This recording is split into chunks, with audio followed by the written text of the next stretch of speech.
말씀 보기 전에 간증 하겠습니다. 새벽 기도 때 목사님께서 처음으로 새벽 말씀 중에 부모가 주일학교 예배를 같이 드리라는 말씀을 하셨다.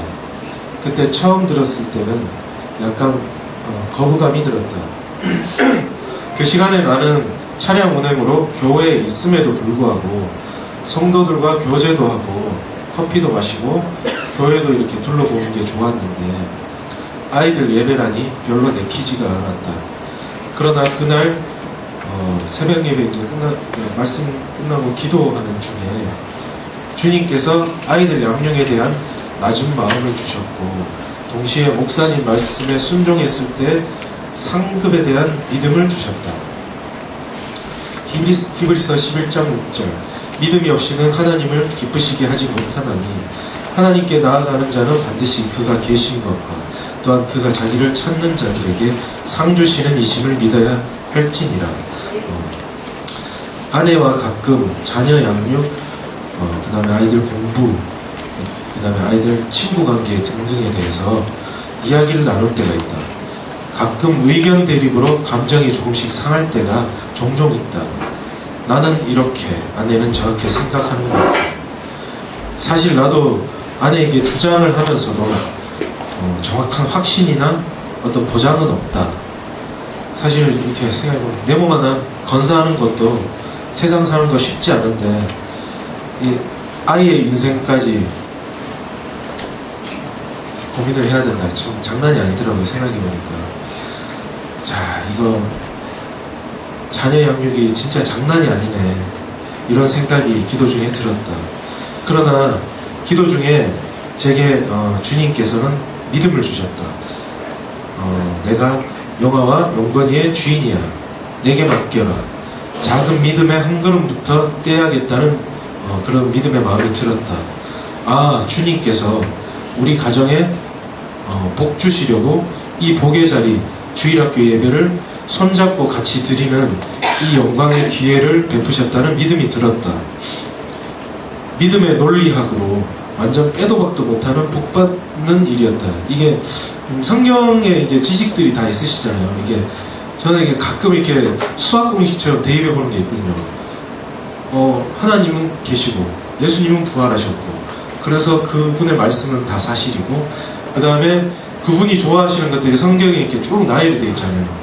예배, 믿음의 결단, 순종 뭐 이런 거 있잖아요. 근데 이게 목사님 말씀하신 게 완벽하게 복 주는 길이더라고요. 이게 논리적으로 생각했을 때 와 이거 장난 아니네. 정말 이거 믿고 보면 이제 정말 끝나는 거네. 이게 복 받는 거네. 예, 그런 생각이 들었습니다. 이게 제 스스로 그냥 믿음의 논리학이라 그러는데 믿음의 논리학으로 완전 빼도 못하는 복 받는 일이다. 주님 좋아하시는 순전한 예배를 그것도 아이와 같이 엄마 또 아빠가 우리 그리스도 예수께 드리는데 하늘의 복을 어떻게 못 받을 수가 있겠는가. 못 받는 건 있을 수도 없는 불가능한 일이야. 이런 생각이 들었다. 물론 나와 아내는 계속 이거 해줘야 되지 않을까. 계속 불안한 마음이 들겠죠. 또 앞으로도 주님의 생각과는 다르게 아이를 우리 생각과 우리 부부의 생각과 계획으로 이끌어 갈 겁니다. 예, 우리도 모르게. 그렇지만 주님께서 큰 그림으로 강권적으로 복의 길로 인도하시는 것이다. 할렐루야. 작년에 용화의 두려움 그리고 히스테리 관련해서 또 용건이가 한글을 1년째 전혀 진척이 없었던 그런 사건들에 대한 간증들을 공동체에서 나눈 적이 있다. 나의 아주 작은 믿음에 주님께서 넘치게 역사하셨던 기억이 또 당시에 이 결단을 또 굳게 하고 축복한다. 결단 후에 이어진 3월 4일 주일학교 예배 말씀 요한복음 8장 31절에서 32절 말씀 너희가 내 말에 거하면 참으로 내 제자가 되고 진리를 알지니 진리가 너희를 자유케 하리라.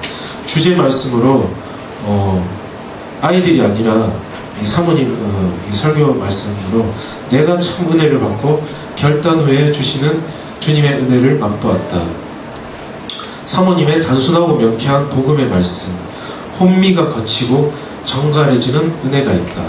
이 말씀 잘 듣고 훈련한다면 앞으로 우리가 하나님께서 어떻게 인도하실지 모르겠지만 강력한 좀 주일학교 사역자가 될 수도 있을 것 같고, 또 단순하고 명쾌하니까 우리가 또 앞으로 외국인 선교할 기회가 생긴다면 참 도움되겠다는 그런 생각도 들더라고요. 그만큼 사모님의 설교 수준이 참 높다는 걸 새삼스럽게 또 알게 됐다.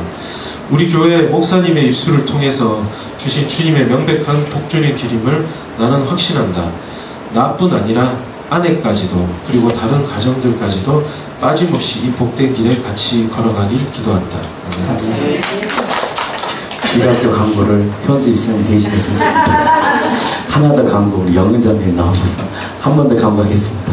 주일학교 광고하는 거예요, 지금. 주일학교 광고를 제가 하는 것보다 지체들이 하는 게 나아요. 그래서 뭘 주입시키냐가 굉장히 중요하구나. 하나님의 말씀을 주입시키는 거예요. 그러다 보니 이것이 좀 세상을 가더라도요, 이 말씀이 있기 때문에 다시 돌이킨다. 저희 아버님도 마찬가지 아니에요? 저도 밥은 안 먹어도 교회를 꼭 가야 되거든요. 그 11년이 이렇게 죄를 지어도 교회에서 죄를 짓게 되는 거예요. 어딜 가도 나갈 수가 없는 거예요, 교회는. 이것이 너무너무 중요한 거예요. 이 부모의 신앙이 너무도 중요한, 우리들에게 또 뭘 줬냐. 가장 큰 예수의 이름 복음을 줬잖아요. 이 복음을 아이들에게 딱 심어준다면 이 아이들이 시대로 움직이는 아이들이 되니까 저는 확실합니다. 저희 부모님이 뭘 가르쳤겠습니까? 저 고등학교 때부터 고기 잡았어요. 기억납니다. 저희 아버님하고 고기 잡으러 갔다가 배가 고장이 나가지고 밤새 아버지랑 배 위에 떠있던 생각이 나요. 굉장히 제가 그때 서러웠어요.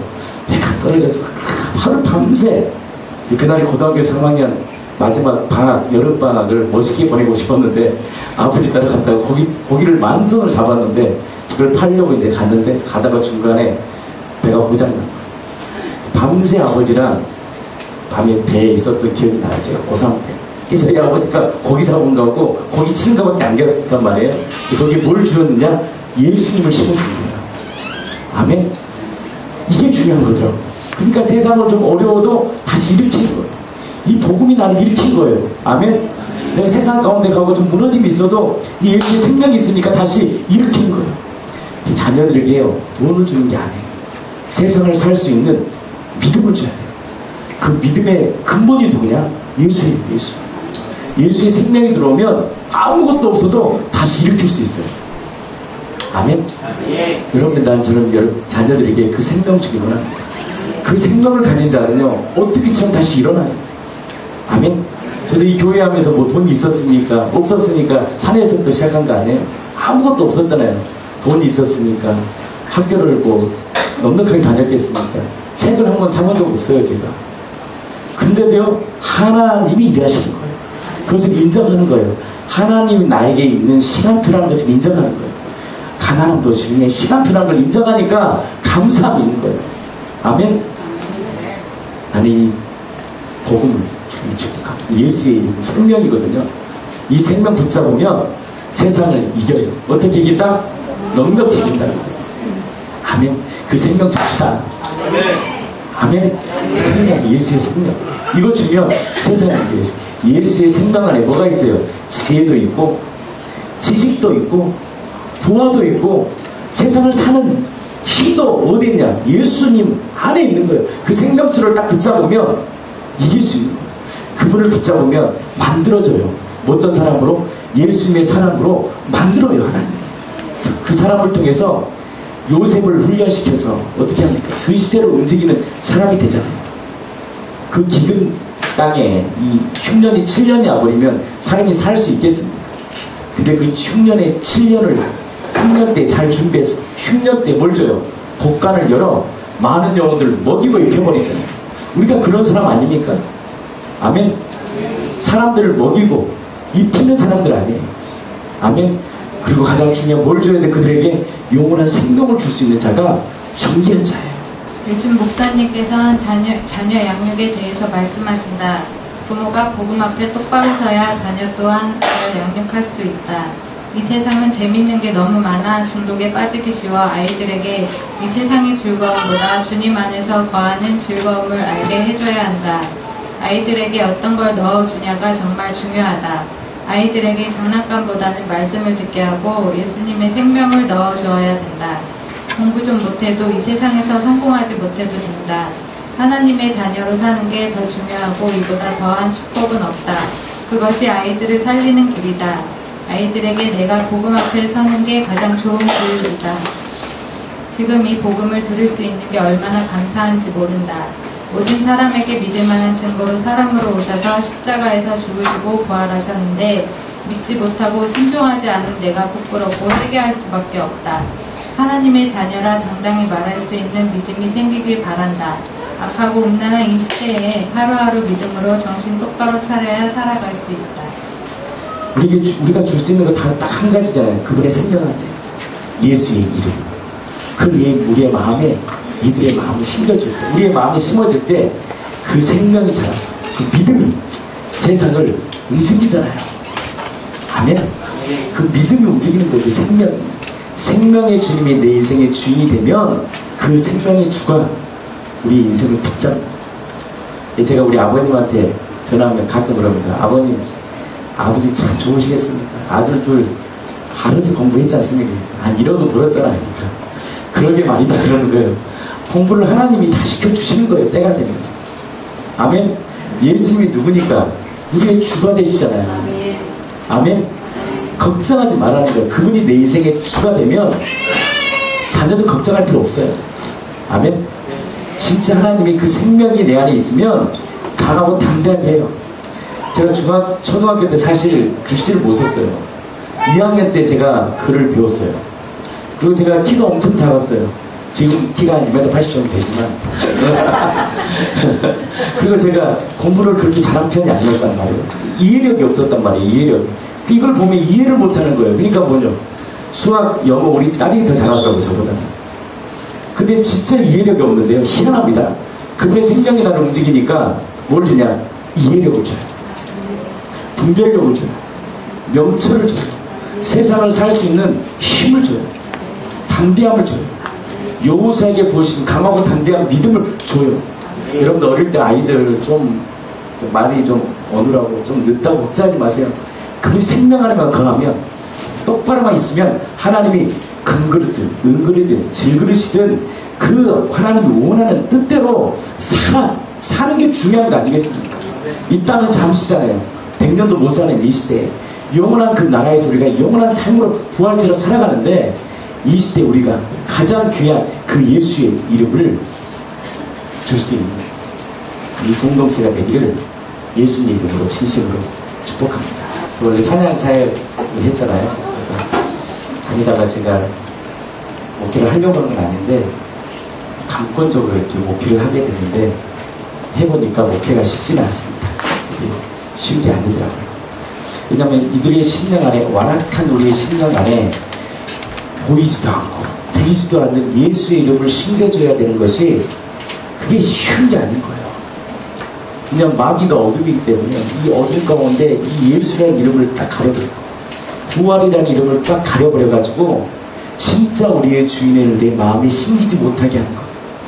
그래서 이 교회라는 이 비밀이 얼마나 크냐, 이 교회가 어떤 역할을 해준 거냐, 세상 잘 사는 법을 배운 곳이 아니라 가장 귀한 예수의 이름을 우리의 마음에 심겨주고, 그 믿음이 자라서 예수의 그 능력으로 세상을 이기게 하고, 그 영원한 생명을 붙잡는 우리들이 바로 이 시대를 다시 예수의 나라로, 하나님의 나라로 우리를 통해서 그 일을 감당하는 것이 우리의 사명이요, 우리의 특권이에요, 우리의 축복이에요. 그 일을 하나님께서 우리에게 주신 거예요. 사실 우리 직장은요, 부업이에요. 그 직장을 통해서 하나님이 무엇을 하기를 원하냐, 땅끝까지 그 하나님의 나라를 이루기를 원하는 거예요. 우리가 천국에 갔는데 물어볼 거 아니에요. 너 뭐하다 왔냐? 라고 했으면, 저 여러분들 열심히 돈도 벌었고 열심히 가정을 충실했어요. 그게 나쁜 게 아니잖아요. 마땅한 게 아니잖아요. 그 가장 귀한 그분을 증거하는 거예요. 가장 귀한 그의 이름을 우리의 입술과 우리의 마음을 통해 증거하고 나타내는 거예요.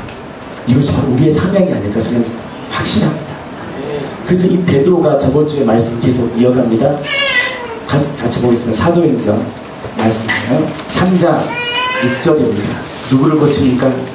이 베드로 3장은, 사도행전 3장은 언제 이루어지냐? 이들이 오순절날 성령을 받고 바로 그들이 못 박은 이 예수가 당신들의 우리의 주이시고 그리스도이심을 안 이 베드로의 행전. 그래서 우리가 이 사도들의 이 말씀들을 우리가 이 주의 있게 봐야 되느냐? 교회는 사도들과 선지자의 믿음의 터 위에 세워졌기 때문에 그들이 무엇을 말했느냐가 중요해요. 목회자가 무엇을 말하느냐가 절대 중요한 게 아니라 사도들이 어떻게 살았느냐가 중요해요. 그것을 우리가 보고 우리도 그렇게 살아가는 거예요. 이 구시 시간에, 정확히 말하면 3시에, 오후 3시에 베드로와 요한이 성전에 올라갑니다. 근데 2절에 보면 같이 읽겠습니다. 나무에서 못 걷게 된 이를 사람들이 메고 오니 이는 성전에 들어가는 사람들에게 구걸을 하기 위하여 뭐라 그래요? 날마다 삶에 그의 하루의 삶은 뭐냐? 성전에 그를 메고 그 성전 앞에 앉혀놓은 거예요. 우리 한국에도 그런 사람 많잖아요. 뒤에 저주폭력배들, 아픈 자들 놔두고 돈 이렇게 떼는 분들 있잖아요. 성경에는 그런 말은 나와 있지 않지만 어떻든 간에 이의 인생의 삶이 뭐냐? 패턴이 뭐냐? 날마다 구걸하는 인생이에요. 우리가요, 자칫 우리가 이 어둠의 땅에 우리의 인생을 보면 마귀의 종로를 타며 사는 거예요. 사실 우리도 물질의 종로를 타고 관계의 종로를 타고 아까 말한 자녀의 종로를 타며 진짜 우리가 종로를 타며 사는 거예요. 근데 이 성전문에 앉아있잖아요. 3절입니다. 그가 베드로와 요한이 성전에 들어가려 함을 보고 뭐예요? 구걸하는 거예요. 그 패턴이에요. 그 인생의 패턴. 구걸의 인생. 우리도 예수님 만나지 않으면 동일한 패턴의 인생을 살아가는 거예요. 마귀의 종노릇하며 사는 거예요. 그게 우리의 인생 아닙니까? 육신의 정욕, 안목의 정욕, 이생의 자랑으로 살아가는 거 아니에요. 말 한마디 때문에 낙심하고 절망하고 사람의 말에 적이 되고 보여진 것에 적이 되는 우리 인생 아닙니까? 4절입니다. 베드로가 요한과 더불어 주목하여 이르되 우리를 보라 하니. 5절 뭐라 그래요? 그가 그들에게서 무엇을 얻을까요? 바라보니. 여러분들, 예수의 생명이 있는 자에게 주는 축복이 있어요. 예수의 생명이 있는 교회에 축복권이 있단 말이에요. 그것을 성경은 베드로를 통해 정확히 말씀하는 거예요. 아멘. 그런데 우리가 예수의 생명이 있는 자들입니다. 아멘. 6절입니다. 같이 읽겠습니다. 시작. 베드로가 이르되 음과 그는 뭐라고 해요? 내게 없거니와. 우리는 음과 그를 줘야 되잖아요. 세상에. 그래야지 기뻐하는 거 아닙니까? 주의 세계는 돈을 많이 주냐 안 주냐에 따라서 사람이 통칭을 받잖아요. 그 안에 또한 인격이 되면 더 통칭을 받고 감동을 주고. 그게 세상인데 성경의 방법은 그게 아니라는 거예요. 교회가 돈으로 교회를 움직인다면 어떻게 되겠습니까? 교회를 뭘로 움직여야 되겠냐? 생명으로 움직입니다. 아멘. 6절에 같이 읽겠습니다. 시작. 베드로가 이르되 음과 그는 내게 없거니와 내게 있는 이것을 내게 주노니. 아멘. 음과 그를 주는 것이 아니라 내게 있는 이것을 내게 주노니. 누구다? 나사렛 예수 그리스도의 이름으로 일어나 걸으라. 우리 안에 심겨져야 될 가장 큰 이름이 누구다? 예수의 이름이에요. 아멘. 오순절날 성령이 임할 때 그들에게 주신 가장 큰 축복이 뭐냐? 예수의 이름, 예수의 생명을 부어주신 거예요. 아멘. 부활하심을 통해서 우리에게 주신 가장 큰 이름이 뭐냐? 우리 안에 심겨져야 돼. 그 옷 다 버려도 가져야 돼. 가장 큰 이름이 뭐냐? 예수 그리스도의 이름이에요. 7절입니다. 같이 읽겠습니다. 오른손을 잡아 일으키니 발과 발목이 어떻게 해요? 힘을 얻고. 예수의 이름은 평생 안진뱅으로 사는 우리들을 어떻게 한다? 일으킨다는 거예요. 평생 이 땅의 것만 보고 사는 우리들에게 뭘 주냐? 이 예수의 생명은 영원한 소망을 줘요. 아멘. 예수의 생명은 우리에게 뭘 준다고요? 영원한 소망을 줘요. 하늘의 기쁨을 줘요. 8절입니다. 뛰어서서 걸으며 그들과 함께 성전으로 들어가면서 걷기도 하고 뛰기도 하며 하나님을 찬송하여 모든 백성이 그 걷는 것과 하나님의 찬송함을 보고 그가 원래 성전 미문에 앉아 구걸하던 사람인 줄 알고 그에게 일어난 일을 인하여 심히 놀랍게 여기며 놀라니라. 그러니까 여러분들 예수의 이름이 선포되면 누가 영광을 받느냐? 하나님이 찬송을 받는 거야. 자, 그 다음 고백입니다. 자, 12절 말씀입니다. 그 기적이 일어났을 때 이 베드로의 고백이에요. 이게 중요한 거예요. 12절입니다. 시작. 베드로가 이것을 보고 백성에게 말하되 이스라엘 사람들아 이 일을 왜 놀랍게 여기느냐? 우리 개인의 권능과 경건으로 이 사람을 걷게 한 것처럼 왜 우리를 주목하느냐? 여러분, 우리의 인생의 이 풍성함은요 사실 주님께 있는 거예요. 우리가 이만큼 살고 축복을 받은 건 사실 주님의 은혜예요. 이 베드로의 고백이 정말 중요하잖아요. 얘 개인의 권능과 경건으로 이 사람을 걷게 한 것처럼 주목하느냐? 내가 걷게 하는 게 아니에요. 우리 안에 계시는 그 생명이 우리를 살리는 거예요. 우리의 인생도 마찬가지예요. 우리의 인생을 살고 우리의 인생을 일으키는 분은 누구다? 우리 안에 계신 예수 그리스도예요. 아멘. 13절입니다. 같이 읽겠습니다. 아브라함과 이삭과 야곱의 하나님 곧 우리 조상의 하나님이 그의 종 예수를 어떻게 해요? 영화롭게 하셨나니 너희가 그를 넘겨주고 빌라도에게 놓아주기를 결의한 것을 너희가 그 앞에서 거부하였으니 14절입니다. 너희가 거룩하고 의로운 일을 거부하고 도리어 살인한 사람을 놓아주기를 구하여. 우리도 동일한 인생 아닙니까? 우리가 우리의 힘으로 살잖아요.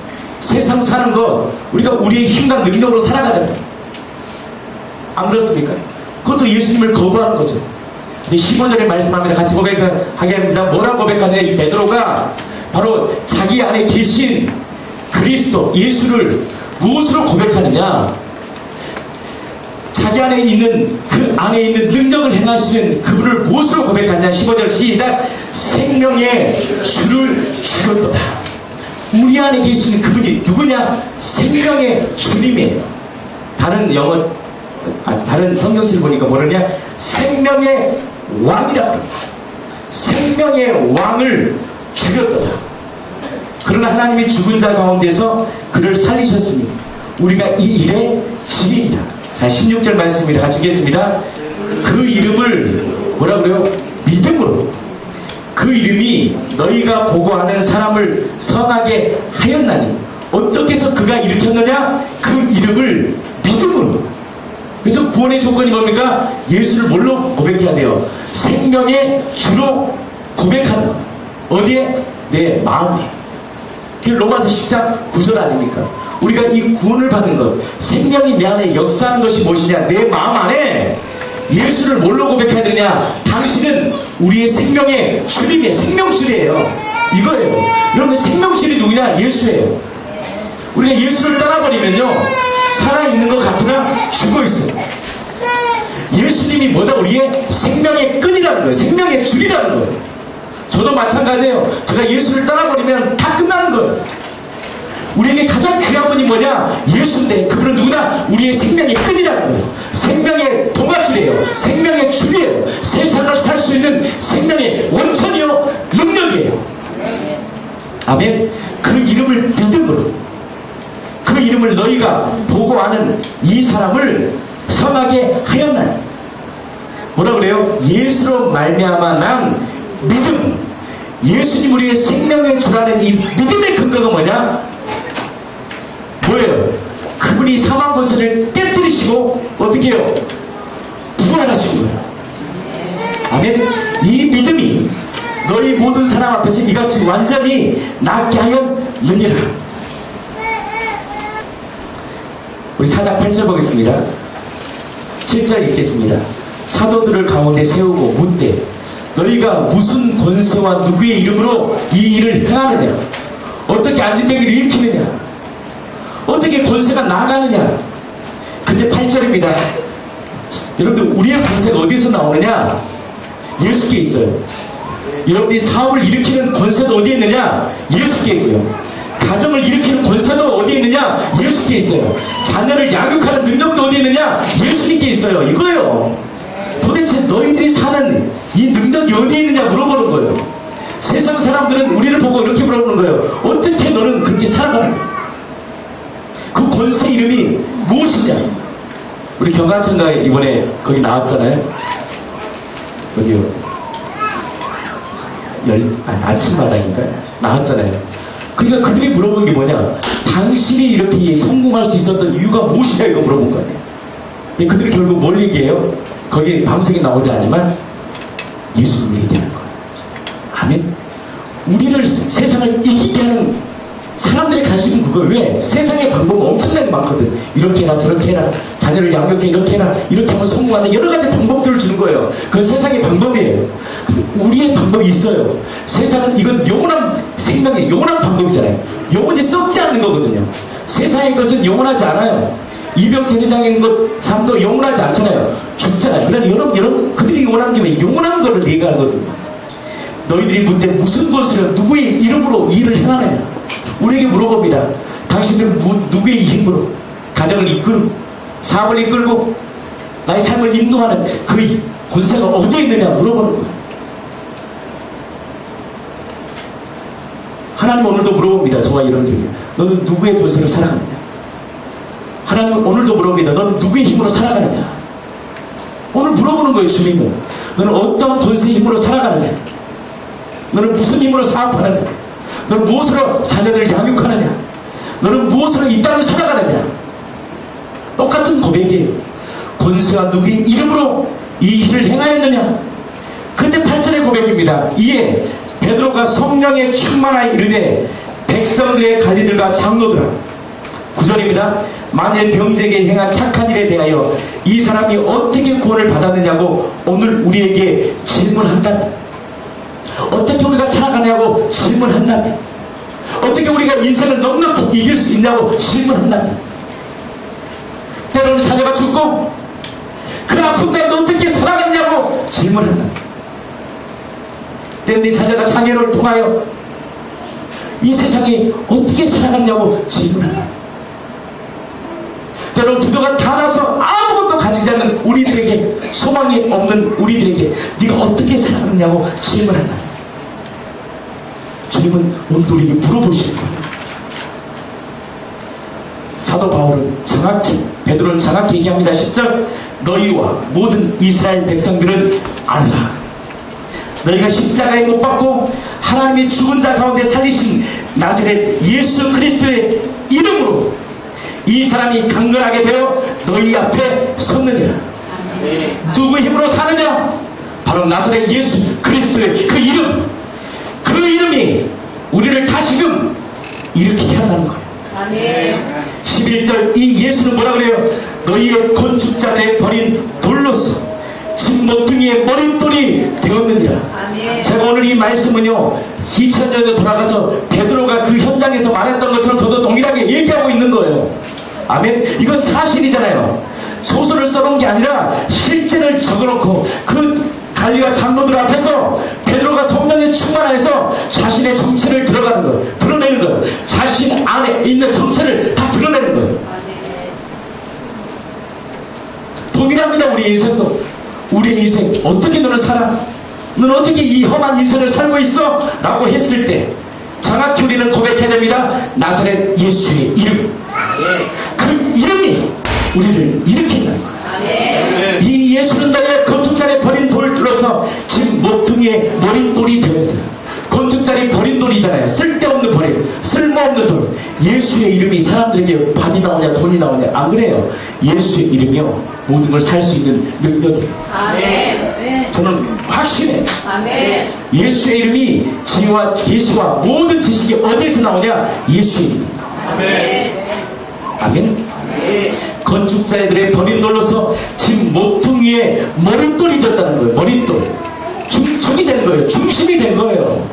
검증이 끝난 머릿돌이 되는 거예요. 우리 가정의 머릿돌이 누구냐? 바로 우리의 주인 예수예요. 그 예수라는 이 이름이 내 마음에 심겨지고 이것이 우리의 생명의 주님이라는 것을 무엇으로 수많은 표적을 일으키시면서 무엇으로 우리에게 명확하게 말씀하셨느냐? 십자가의 죽으심으로 자기 아들을 아끼지 않으시고 우리 모든 사람을 위해 내어주신 그분이 사망 권세를 깨뜨리시고 부활하시고 말미암아 뭐라고 고백하느냐? 12절 다른 이로서는 구원을 받을 수 없다. 다른 이로서는 이 어두운 세상을 이 압박과 이 어둠의 세상을 이길 수가 없어.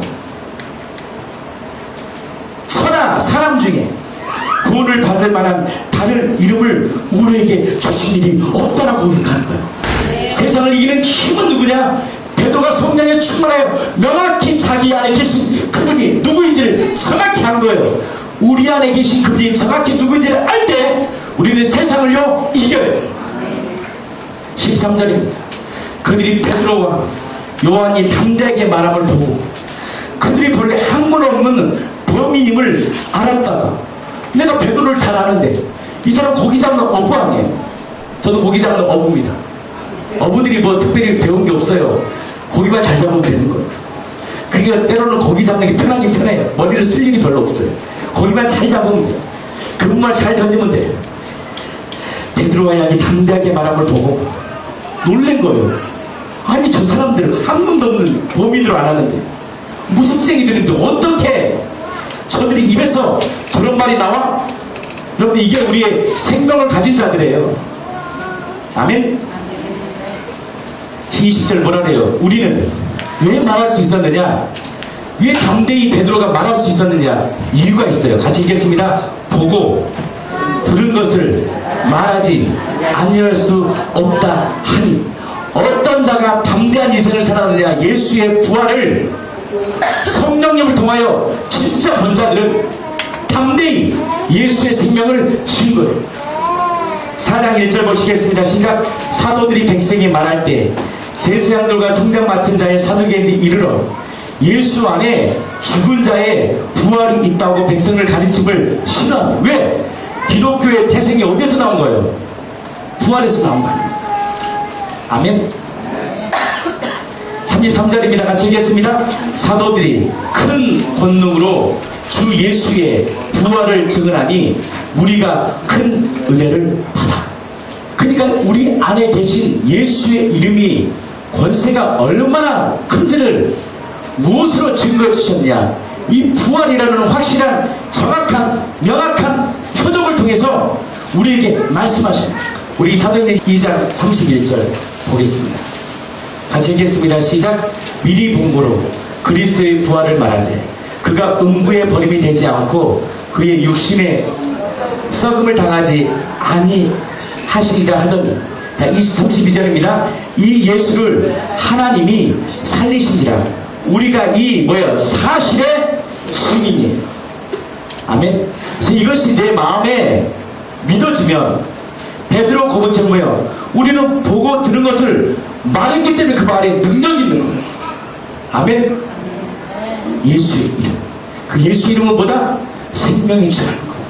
36절입니다. 같이 읽겠습니다. 그런즉 이스라엘 온 집은 확실히 알지니 너희가 십자가에 못 박은 이 예수를 하나님이 어떻게 됐다? 주와 그리스도가 되게 하셨다. 이것이 우리의 마음에 심겨질 때 우리에게 놀라운 일이 일어납니다. 제가 이 부활이라는 사실이 내 안에서 딱 선명해질 때 제 입에서 나온 거예요. 살았다. 이거구나. 이것이 세상을 이기겠구나. 아멘. 아닙니다. 그분이 나의 주님이라는 것이 이 명확한 사실을 통해 명확하고 정확하게 아는 순간 우리가 세상을 넉넉히 이길 수 있다는 것. 그 이름의 권세가 누구다? 같이 고백합니다. 예수 그리스도. 예수 그리스도. 그분은 따라하세요. 생명의 왕. 생명의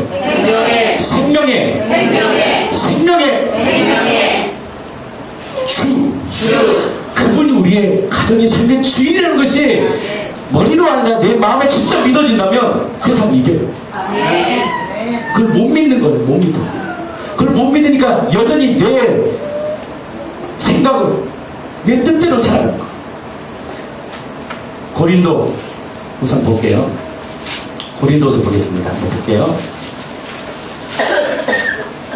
이 복음이 심겨질 때 하나님 우리에게 놀라운 은혜를 주시는데, 자 10장 4절입니다. 고린도서 10장 4절.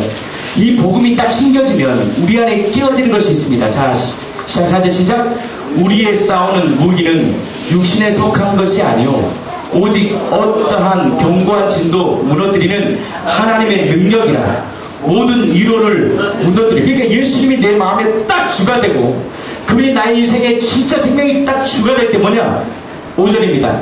하나님을 아는 것을 대적하여 높아진 것을 다 무너뜨리고 모든 생각을 사로잡아 그리스도에게 복종해.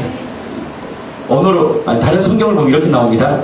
모든 망상과 하나님의 참 지식에 대적하여 스스로 높아진 것들을 다 어떻게 해요? 파쇄하고 모든 사상을 사로잡아 그리스도께 복종이. 이것이 예수님의 주인의 삶의 고백이에요. 그래서 예수님의 주인의 인생은 모든 주권이 누구에게 있느냐? 그분께 있는 거예요. 아멘. 그래서 우리가 가지고 있는 이 경관진들, 세상의 인문학, 철학, 가지고 있는 모든 철학과 사상을 깨뜨려. 아니지. 예수님의 말씀만이 참 진리라는 것이 명확해지는 거예요. 그렇지 않으면 세상의 문화 가운데 이 포스트 모더니즘의 이 시대에 뭐가 들어오느냐? 예수님이 진리가 아닌 세상의 문화가 들어와서 하나님을 대적해버리는 거예요. 그것이 17세기 산업혁명이 일어난 거 아니에요. 16세기까지는 뭐예요? 철저한 신본주의로 살았던 사람들, 하나님이 없다고 생각지도 않았어요. 이제 17세기 산업혁명이 일어나고 18세기 계몽주의 철학이 일어나면서 인간이 뭐가 돼요?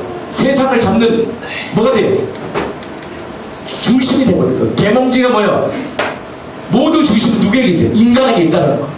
산업혁명이 터지면서 자급자족으로 살았던 그들이 기계에 운명하게 들어가니까 세상도 우리가 우리의 힘으로 살아갈 수 있겠구나.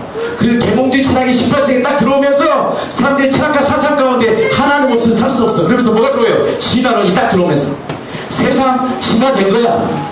하나님이 창조한 게 아니야. 진화되었어. 이 잘못된 사상들이 딱 사로잡아 버리니까 세상의 사람들이 뭐가 돼요? 철저히 내가 주인이 돼가지고 망상으로 살아가는 거예요. 하나님을 대적하는 거예요. 하나님 없다고 얘기하는 거예요. 근데 이 부활하심이 뭐예요? 모든 사상을 사로잡아 그리스도만이 진리이심이 다시금 온 열방 가운데 선포되기를 원하는 거예요. 아멘. 예수님만이 진리예요. 아멘. 아멘. 아멘. 이것은 무엇으로 깨뜨려 버리셨냐? 사실을 딱 드러냈고 성경대로 죽으시고 부활하신 예수가 우리의 주라는 것을 이 사도 베드로가 정확히 아는 순간 담대히 고기 잡았던 그 사람이 정확히 그 진리를 선포하는 거예요. 진짜 너의 주인은 누군지 알아? 네가 아니야. 생명의 주야. 이것이 내 마음에 밀어질 때 철저히 누구의 통치함을 받고 사느냐? 그때부터 하나님의 말씀을 펼친 거예요. 뭐예요? 모든 망상을 사로잡아버려요. 우리의 인생이요 진짜 망상이거든. 거기에 사로잡혀버리면 사람이요 헤어나올 수 없는 거예요. 그게 맞다고 쳐도 맞는 게 아니에요. 사람은요 하나님의 말씀이 진리예요. 사람의 말에 정의되어버리면 그 말이 우리를 죄의 종로로 돼버리는 거예요. 사람이 나를 미친놈이라고 해도요 그 말에 정의될 필요가 없는 거예요. 자꾸 거기에 정의되며 사는 거예요. 세상에 보여지는 환경에 정의되며 사는 거예요. 잠깐 사는 이 세상인데. 근데 예수가 주인된 인생은 그렇잖아요. 하나님의 말씀만이 우리의 인생을 정의해. 네. 거기에 흔들리지 않는 거예요. 그러니까 사람들 어떻게 합니까? 딴 마음을 품어버린 거 아니에요. 나는 살면 안 되겠고. 얼마나 무서운 거 아니에요. 세상의 말에 정의되고 세상의 문화에 정의되고. 그러니까 사람들이 무너져 버리는 거예요. 복음을 가진 우리들은 사랑하는 지체들이요 하나님의 말씀이 여러분들의 진리가 되기를 축복합니다. 네. 푸른 마르고 꽃은 시들어요. 그러나 주의 말씀은 영원해요. 세상은 새로운 게 없어요. 핸드폰 처음 나올 때 얼마나 신기했습니까? 새로운 것들이 계속 지나요. 새로운 것들이 계속 나오는 거예요. 이것이 우리를 만족할 수 없어요. 동의하십니까? 네. 만족할 게 하나도 없어요. 저 남자 만나면 세상 겨들 같은 안으로 살아봐요. 살아봐요. 행복하죠. 어떤 것도 우리를 만족을 못 주는 거예요. 만족은 어디에 있어야 되느냐? 예수님 안에서의 만족이에요. 예수님 안에서 우리가 누리는 삶이죠. 예수님이 없는 만족은 뭐예요? 다 편한. 예수님 안에서의 누림이에요. 가정도 삶도 예수님 안에서의 누림이에요. 예수 안에서 누림은 엄청난 축복이에요. 아멘. 근데 그 누림의 주체가 누구시냐? 우리 안에 계신 예수 그리스도. 나는 그 마음이 여러분들 안에 심겨지기를 축복합니다. 이 부활이 선명해지고 선명해져서 우리 안에 이 높아진 것들이 다 파쇄되고 모든 사상을 사로잡아 그리스도께 복종하는 인생이 되기를 축복합니다. 그런 인생의 삶의 특징은 정의되지 않아요. 그러니까 기뻐요. 자유해요. 삶이. 거기에 반응하지 않으니까. 그리고 기쁨으로 살아가는 거예요. 화평케 하는 자가 되는 거예요. 그가 가는 마다 하나님의 나라가 임해요. 아멘. 부활은 요나의 표적은 뭘로 결부시켜야 된다? 믿음으로 결부시켜야 돼요. 믿음으로 사는 거예요. 그 믿음으로. 보여지는 것을 하는 게 아니라 그 믿음으로 살 때 뭘 경험하느냐? 여러분의 심령 안에 하나님의 나라가 임해요. 그 권세가 누구다? 예수의 이름. 제가 그 아침 새벽에 이제 쓰게 된 건데요. 그 이전에 제가 또 하나를 마음에 있었던 거를 좀 먼저 나누고 싶어요. 뭐냐면 어제 일인데요. 토요일 찬양 예배에 나오기 전에 제 심령 상태가 어땠는지를 조금 기록한 걸 먼저 조금 소개를 할게요. 제가 남편의 사업을 옆에서 지켜보면 얼마나 힘들어 보이는지 이래저래 눌리는 나를 발견한다. 그동안 어느 정도는 하나님의 은혜로 힘들거나 좋을 때나 분리되어 사는 편이었음에도 불구하고 워낙 계속되는 사업에 관련하여 많은 일들을 한꺼번에 보다 보니 하루 세끼 밥만 먹으면서 이렇게 신앙생활 잘하면서 편안하게 살기 원하는 나로서는 옛날 성향이 갑자기 나온 거예요. 옛사람 있잖아요. 그게 뭐냐면 제가 염세적인 그런 성향이 좀 있었어요. 그래서 하나님 찾게도 되었고 사실 이 자리까지 오게도 된 은혜가 있지만 갑자기 그렇게 이렇게 혼미가 찾아오는 거죠. 문득. 근데 시간이 돼서 토요일 찬양 예배를 무조건 또 왔습니다. 왔는데 제가 이제 이렇게 목사님이 그 장점이 극대화하는 그런 이야기 하셨잖아요. 정말 그게 있으셔요. 그래서 제가 생각할 때 그 이제 탤런트, 재능, 은사 부분인데 목사님을 통해서 그런 마음에 목소리를 들으면서도 제가 말씀도 선포되고 했으니까요. 근데 마음에 그게 회복이 조금씩 일어나면서 또 같이 말씀 듣고 찬양하고 끝나고 또 함께 교제하고 떡도 먹고 그랬잖아요. 우리 어제 창미천가에서 갖고 온. 그러면서 제 마음이 확 회복되는 걸 느꼈거든요. 그래서 제가 이제 내가 정말 이 맛에 사는 거였지? 이런 생각이 들면서 어떤 힘을 또 얻게 되었고 또 많이 이렇게 시간들이 우리 주어져 있는데도 때때로 이 마귀가 이 하나님과의 관계 속에서 그걸 못 누리게 하는 것을 많이 제가 깨닫고 한 3, 4일 전에 하나님의 진짜 은혜로 장소를 하나 제가 확보를 하게 됐어요. 집도 아니고 오히려 주차장에서 있잖아요. 일하다가 잠깐 쉴 수 있는 그 시간에 차 안에 그 주차장에 형광불빛이 잘 보이는 그 속에서 제가 성경을 읽으면서 눈물로 기도하면서 막 그 한 시간을 지낸 적이 있는데요. 얼마나 행복했는지 모르거든요. 그때 남편의 뭐 일들이 복잡하게 있었지만 하나님 알아서 또 하시더라고요. 그러니까 하나님이 이래저래 역사를 하고 계시는 그런 걸 제가 개인적으로 좀 더 깨닫게 되었었어요. 그리고 오늘 이제 말씀 나누게 될 거는 뭐냐면 예수 이름에 대해서 귀하신 예수 그 이름 이 제목으로 제가 적어봤습니다. 요한복음 1장 14절 말씀이 육신이 되어 우리 가운데 거하심에 우리가 그 영광을 보니 아버지 독생자의 영광이요 은혜와 진리가 충만하더라. 캄캄한 어둠을 밝히사 진리를 알게 하시려고 성자 하나님이 사람으로 이 땅에 오시었다. 창조주께서 성경대로 약속대로 이 땅에 오셔서 십자가에 죽으시고 다시 살아나심으로 우리를 그의 아들의 나라로 옮기시고 마귀를 멸하실 뿐 아니라 한평생 매어 종노릇 하는 데서 놓아주려고 오셨다. 이 사실이 우리에게 진정한 복음이며 이 복음은 하나님이 선지자들을 통하여 그의 아들에 관하여 성경에 미리 약속하신 것이었고 곧 우리 주 예수 그리스도이시다. 모든 세계를 지으신 사람으로 오신 성자 하나님께서 직접 말씀하셨다. 요한복음 8장 24절 하반절에 보면 너희가 만일 내가 그인 줄 믿지 아니하면 너희 죄 가운데서 죽으리라. 그라는 말이 출애굽기 3장 14절에 그 스스로 있는 자라는 뜻이거든요. 그래서 그인 줄 믿지 아니하면 너희 죄 가운데서 죽으리라 이 말씀이 있었고 요한복음 16장 9절 우리가 잘 아는 말씀인데요. 죄에 대하여라 함은 그들이 나를 믿지 아니함이요. 구원을 받는 조건은 입으로 예수를 주로 시인하고 하나님께서 그를 죽은 자 가운데서 살리신 것을 마음에 믿을 때이다. 로마서 10장 9절 말씀입니다. 교회에서나 사업장, 개인 신앙 면에서도 오직 요나의 표적인 부활 복음이 명확하지 않으면 정작 생명길을 놓치고 알 수 없는 미궁으로 빠져들어가게 될 수밖에 없다. 십자가와 부활인 복음의 본질을 놓치고서는 사업적으로는 우리가 그 번성을 하는 것이고 교회적으로는 사명을 또 완수하는 것이잖아요. 개인적인 신앙에 있어서는 부흥이 또 있어야 되는데 그걸 기대할 수가 없는데 대부분 너무나 열심히 기도하거나 말씀을 붙들기 때문에 잘 가고 있다고 착각하는 위로에 더욱 빠지는 것이다. 이전에 저의 신앙생활이 그랬었으니까 제가 그렇게 기록을 했습니다. 완전한 사랑이신 우리 아버지께서 무엇보다도 블랙홀 같은 세상에 갇혀 사는 우리들을 긍휼히 여기시고 이미 모든 사람에게 믿을 만한 증거인 부활을 통해 하나님의 은혜에 들어갈 수가 있도록 길을 활짝 열어 놓으셨으니 성경을 아무리 많이 읽어도 정확한 복음을 붙잡지 못하면 생명길이 아닌 것이다.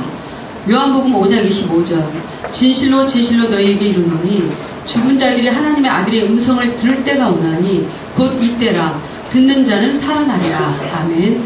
마귀는 복음의 영광의 광채를 우리 마음에 비추지 못하게 하니 이 복음을 날마다 반복해서 듣고 보고 만지지 않으면 절대로 생명길에서 서 있을 수가 없음을 알아야 한다.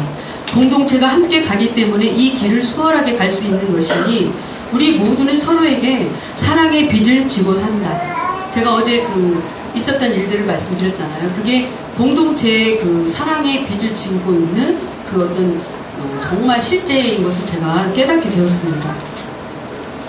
이 사실을 인지하지 못하고 따로 다니면 편하고 자유로운 것 같아도 우는 사자와 같이 두루 다니며 삼키려고 하는 마귀의 밥이 되는 것은 시간 문제임을 알아야 한다. 순간순간마다 공동체 안에서 함께 깨어있지 않으면 어둠에 갇히는 우리는 연약하지만 삼겹줄은 끊어지지 않는 것처럼 하나님의 핏값으로 세우신 교회로 연결되어 우리가 세워져 가고 있다. 서로 떨어지면 피를 보게 되어 있다. 그러니까 이제 우리가 삼겹줄로 묶여 있잖아요. 근데 거기서 떨어져 나가거나 그 틈이 벌어지면 피가 흐르는 것이죠. 이게 육체의 우리 우리 자신의 몸을 생각해 보니까 너무 똑같은 거예요, 제가 볼 때. 그래서 결국 서로가 자신의 생명줄이다. 세상에는 가장 가까운 혈육으로도 완전하지 않으니, 왜냐면 우리가 가족끼리도 서로 사랑을 온전하게 못 해주잖아요. 정말 한계가 있거든요. 자기가 힘들면 짜증도 나고 제대로 안 된다면 마음은 있어도. 근데 우리 자신의 육체를 통해서 이해가 될 수 있도록 신비한 비밀인 복음을 드러내셨다. 우리가 종종 보잖아요. 복음이 얼마나 많은 곳곳에서 스며있고 우리가 그걸 발견하고 그러는데 저는 이렇게 보였습니다. 우리 공동체 안에 서로의 사랑의 빚으로 묶여있는 우리가 정말 끊어지면 피가 나는 거고 이 몸에서 상처가 나면 피가 흐르듯이 우리에게 서로가 생명줄로 엮여 있다는 것을 제가 그렇게 깨닫게 된 겁니다. 그러므로 온전하기 위해 서로가 틈을 메꾸는 자로 서야 하는 것이 마땅하다. 복음의 진액을 짜면 그리스도와의 동행과 공동체라는 말씀에 더욱 아멘이 된다. 에베소서 2장 20절에서 22절 너희는 사도들과 선지자들의 터 위에 세우심을 입은 자라. 그리스도 예수께서 친히 모퉁이 돌이 되셨느니라. 그의 안에서 건물마다 서로 연결하여 주 안에서 성전이 되어가고 너희도 성령 안에서 하나님이 거하실 처소가 되기 위하여 그리스도 예수 안에서 함께 지어져 가느니라. 함께 그리스도 예수 안에서 상속자가 되고 지체가 되고 약속에 참여하는 자로 세상 끝날까지 달려가는 공동체가 되기를 간절히 소망한다. 하나님의 꿈인 하늘향기 교회가 되게 하셔서 오직 예수의 이름을 높이는 거룩한 하나님의 나라를 보게 하소서. 찬송가 80장에 천지에 있는 이름 중 있죠. 귀하신 이름 예수. 그 가사가 하나하나 은혜가 되어서 적어봤습니다. 불러보세요, 한번. 제가요. 네, 불러보세요. 지금도 살아계셔서 언제나 하시는 일, 나 같은 죄인 부르사 찬송함 주시도다. 가사가 너무 귀하잖아요. 우리 수요일날 우리 서본사님이 이 찬양을 했던 기억이 나요. 천지의 이름 중 귀하고 높은 이름 주, 나시기 전 지으신 구주의 이름 예수. 한 번 더 우리 1절부터 한 번 더 이렇게 부르고 기도를 마치겠습니다. 우리 천지의 이름 중 귀하고 높은 이름 주, 당신의 찬송가 80장입니다. 먼저 고백합니다.